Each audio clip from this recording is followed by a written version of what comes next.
So when Harvey was going on and my students came back to class, there was a lot of tears. There was a lot of students really apprehensive about leaving their parents, which is normal for the first beginning of the year for pre-K students. And then the emotional trauma hit them. It was after about 4 weeks that they realized their minds were able to comprehend what had happened to them. And then some emotional trauma and emotional insecurities started to come out with the students. So it was during that time that we really had to work on those connection and story and dramatization to help their needs. So I am involved with SLC through the Early Literacy Leadership Academy. So through SLC, I was better able to help my students with the emotional trauma of Harvey. One of the stories I read as an extension with my students is Raindrops Roll. They created water on our portrait with just regular paint. The water came in. My mom said, "There's gonna come more water.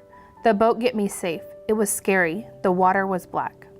This was one of the family's favorite art extensions that we did because it really captured that moment in their life. As an educator, it changed my entire year. It challenged me to meet those emotional needs of my students, to understand my families and where they're coming from, and the power that story has to change their lives and to change my students' lives.